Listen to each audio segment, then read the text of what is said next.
ಹಿಂದಿನ ಒಂದು ವಿಡಿಯೋದಲ್ಲಿ ಅಂದರೆ ಲಾಸ್ಟ್ ವಿಡಿಯೋದಲ್ಲಿ ನಾನು ಡಿಸ್ಕಷನ್ ಮಾಡಿದ್ದ ಒಂದು ಪುಸ್ತಕದ ಬಗ್ಗೆ. ಯಾವ ಪುಸ್ತಕಪ್ಪ ಅಂತಂದರೆ ಬದಲಿಸುವ 21 ಅಭ್ಯಾಸಗಳು ಅಂತ ತಾರಾ ಮಂಜುನಾಥ್ ಅವರು ಬರೆದಿರುವಂಥ ಒಂದು ಪುಸ್ತಕದ ಬಗ್ಗೆ ನಾನು ಮಾತಾಡಿದ್ದೆ. ಅಂದರೆ ಆ ಪುಸ್ತಕದೊಳಗೆ ಯಾವ್ಯಾವ ಕಂಟೆಂಟ್ ಬರ್ತೈತಿ, ಏನೇನು ಸಬ್ಜೆಕ್ಟ್ ಐತಿ, ಯಾವ್ಯಾವ ಚಾಪ್ಟರ್ ಅದಾವೆ ಅಂತೇಳಿ ನಾವು ಡಿಸ್ಕಷನ್ ಮಾಡಿದ್ವಿ. ಅದರೊಳಗೆ ಫಸ್ಟ್ ಒಂದು ಚಾಪ್ಟರನ್ನು ನಾವು ಇವತ್ತು ಸ್ಟಾರ್ಟ್ ಮಾಡೋದಂತ, ಅದು ಏನೈತೆ ಅಂತ ತಿಳ್ಕೊಳ್ಳೋದಂತ. ಆ ಒಂದು ಚಾಪ್ಟರ್ ಒಳಗೆ ನಾವು ಏನೇನೆಲ್ಲ ಕಲಿಬೋದು, ಅದು ಓದೋದ್ರಿಂದ ನಮ್ಗೆ ಏನು ಬೆನಿಫಿಟ್ ಆಗ್ತೈತೆ ಅನ್ನೋದನ್ನು ಈ ಒಂದು ವಿಡಿಯೋದೊಳಗೆ ನಾವು ತಿಳ್ಕೊಳ್ಳೋಣ.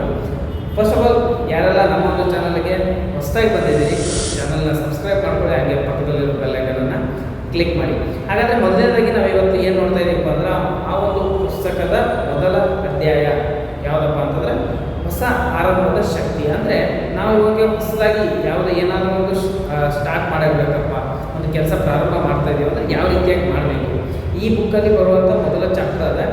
ಆ ಚಾಪ್ಟರ್ ಒಳಗೆ ಏನೈತಪ್ಪ ಅಂತಂದ್ರೆ, ಫಸ್ಟ್ ಚಾಪ್ಟರ್ ಏನೈತೆ ಅಂದರೆ ಹೊಸ ದಿನ. ಅಂದರೆ ನಮ್ಮ ಒಂದು ಬೆಳಗಿನ ದಿನಚರಿಯನ್ನು ನಾವು ಯಾವ ರೀತಿಯಾಗಿ ಸ್ಟಾರ್ಟ್ ಮಾಡಬೇಕು, ಅದರಿಂದ ನಮ್ಗೆ ಏನು ಲಾಭ ಸಿಗ್ತೈತಿ, ಯಾಕೆ ನಾವು ಆ ಒಂದು ದಿನಚರಿಯನ್ನು ಆ ರೀತಿಯಾಗಿ ನಾವು ಪ್ರಾರಂಭ ಮಾಡಬೇಕು, ಅದರಿಂದ ನಮಗೆ ಆಗುವಂಥ ಲಾಭ ಏನು, ನಮ್ಮ ದಿನ ಬೆಳಗ್ಗೆಯಿಂದ ಸಂಜೆವರೆಗೂ ನಮ್ಮ ಮನಸ್ಥಿತಿ ಯಾವ ರೀತಿಯಾಗಿ ಇರ್ತೈತಿ ಅನ್ನೋದು ತಿಳ್ಕೊಬೇಕಪ್ಪ ಅಂತಂದ್ರೆ ನಾವು ಈ ಚಾಪ್ಟರ್ ಅನಲೈಸ್ ಮಾಡೋದು ಭಾಳ ಇಂಪಾರ್ಟೆಂಟ್.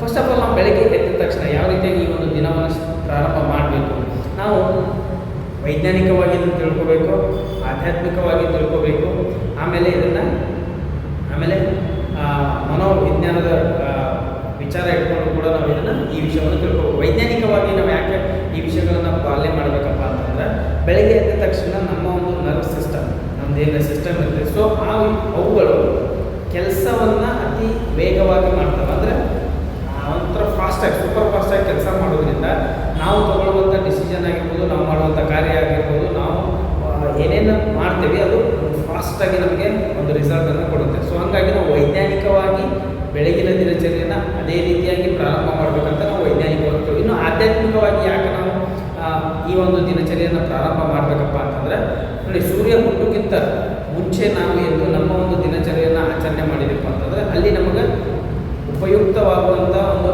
ಲಾಭ ಸಿಗುವಂಥ ಚಾನ್ಸಸ್ ಜಾಸ್ತಿ ಇರ್ತದೆ. ಸೊ ಹಾಗಾಗಿ ಹಿಂದಿನ ಕಾಲದಿಂದಲೂ ಇದೆ, ಈಗ ನಾವು ಸ್ಟಾರ್ಟ್ ಮಾಡಿದ ನಂತರ ಹಿಂದಿನ ಕಾಲದಿಂದಲೂ ಋಷಿಮುನಿಗಳು ಕೂಡ ಈ ಒಂದು ಪದ್ಧತಿಯನ್ನು ಫಾಲೋ ಮಾಡ್ಕೊಂಡು ಬಂದ್ದಾರೆ. ಓಕೆ, ಸೊ ಹಂಗಾಗಿ ಈ ರೀತಿಯಾಗಿ ಈ ವಿಷಯವನ್ನೆಲ್ಲ ನಾವು ಈ ಒಂದು ಬೆಳಗಿನ ಇದರಲ್ಲಿ ನಾವು ಸ್ಟಾರ್ಟ್ ಮಾಡಬೇಕು. ಹೊಸ ಆರಂಭ ಅಂದರೆ ಈಗ ಯಾವ ರೀತಿಯಾಗಿ ಮಾಡೋದಪ್ಪ ಅಂತಂದರೆ, ಈಗ ನಾವು ಬೆಳಗ್ಗೆ ಎದ್ದ ತಕ್ಷಣ ಈಗ ನಾವು ಪ್ರತಿಯೊಬ್ಬರು ಕೈಯಲ್ಲಿ ತೊಗೊಳ್ಳೋದು ಫೋನೇ. ಟೈಮ್ ನೋಡೋಕ್ಕಾಗಿರ್ಬೋದು, ಅಲಾರಾಮ್ ಆಫ್ ಮಾಡೋಕ್ಕಾಗಿರ್ಬೋದು, ಯಾವುದೋ ಒಂದು ವಿಷಯಕ್ಕೆ ನಾವು ಫೋನನ್ನು ತೊಗೋತೀವಿ. ಆ ಫೋನನ್ನು ತೊಗೊಳ್ಳೋದ್ರಿಂದ ನಮ್ಮ ದಿನ ಅಲ್ಲೇ ಹಾಳಾಗೋಗ್ತೈತೆ, ಅದು ನಮ್ಗೆ ಗೊತ್ತಾಗಿಲ್ಲ. ಅದಕ್ಕಿಂತ ಮುಂಚೆ ನಾವೇನು ಮಾಡಬೇಕಂದ್ರೆ, ಫೋನ್ ಮುಟ್ಟೋಕ್ಕಿಂತ ಮುಂಚೆ ಎದ್ದು ಕೂತ್ಕೊಂಡು ದೀರ್ಘವಾದ ಒಂದು ಉಸಿರಾಟವನ್ನು ಮಾಡಿ, ದೀರ್ಘವಾದ ಉಸಿರಾಟ ತಗೊಳ್ಳೋದ್ರ ಮೂಲಕ ನಮ್ಮ ಬಲಗೈಯನ್ನು ಎದೆ ಮೇಲೆ ಇಟ್ಕೊಂಡು ನಮ್ಮ ಒಂದು ಹೊಸ ದಿನವನ್ನು ನಾನು ಆರಂಭ ಮಾಡ್ತಾ ಇದ್ದೀನಿ ಅನ್ನೋ ಒಂದು ಇದರ ಜೊತೆಗೆ ಮತ್ತೆ ಹೊಸ ಜೀವನ, ಹೊಸ ಆರಂಭ ಸ್ಟಾರ್ಟ್ ಮಾಡ್ತಾ ಇದ್ದೀನಿ, ಮತ್ತೊಂದು ಅವಕಾಶ ನನಗೆ ಸಿಕ್ಕಿದೆ.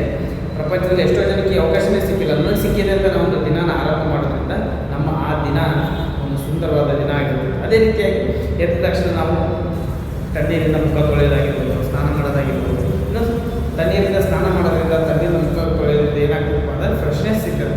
ಬೆಳಗಿನ ಜಾವ ನಾವು ಮಾಡೋದ್ರಿಂದ ನಮಗದು ಫ್ರೆಶ್ನೆಸ್ಸನ್ನು ತಂದುಕೊಡ್ತದೆ.